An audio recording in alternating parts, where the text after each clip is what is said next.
What's happening, guys and girls? Acrinator here, and welcome to another episode of World of Warcraft Dungeon Overview. This episode, we will be continuing through the Coilfang Reservoir hub, going through the Underbog specifically. I'll be running through it with my Demon Hunter, and with that being said, let's dive straight into it. If you can recall from the previous episode, the Coilfang Naga have been working towards stealing all of the resources Zangarmarsh has to offer, including the subjugation of its wildlife. No need to spend precious troops to fight off intruders when the vicious creatures of the swamp can do it for them, right?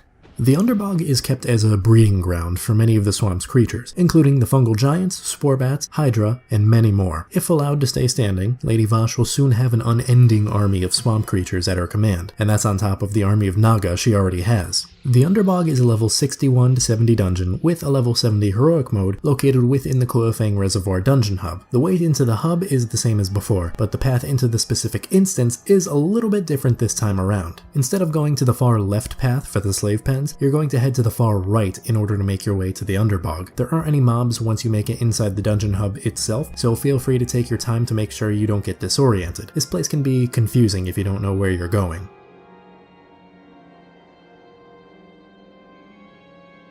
Hungerfen is one of the few remaining fungal giants to evade the Naga's subjugation, and as such is on high alert for any intruders trotting into his territory. More than just defending himself, Hungerfen also tends to the Underspore, a giant plant believed to have something to do with the fungal giant's reproduction, but we don't know for sure. Hungerfen will periodically summon Underbog mushrooms, which will grow continuously for 20 seconds before exploding and inflicting a large amount of nature damage to all nearby players. When he reaches 20% health, the boss will leech life from all players within 15 yards for 11 seconds. Try to save your cooldowns until the boss is around 25% and then burst him down as quickly as possible to avoid as much leeching as you can.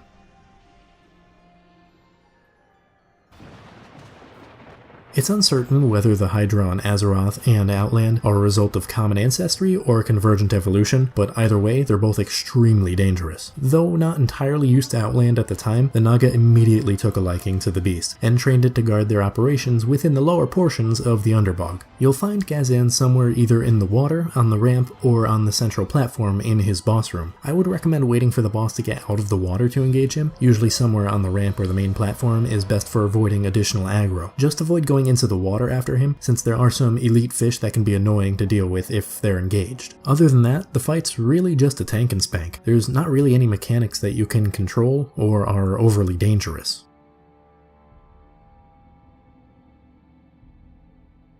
Musalek is a member of the Merc Blood Broken, who serve the Coilfang, though he prefers to spend his time alone in the furthest parts of the Underbog's tunnels. He uses his mastery over all beasts to ensure that the swamp's creatures don't bother him, and he's even subjugated the druid Windcaller Claw to fight for him. As funny as it may be to watch every hunter's wet dream unfold right before your very eyes, we do have to save Claw. Musalek is pretty much just a normal hunter, with none of the really annoying abilities, so just try to take him down as fast as you can. One thing I'd recommend is to take the boss down first, then worry about Claw, because even after Musalek is defeated, you still have to bring Claw down to free him from the mind control.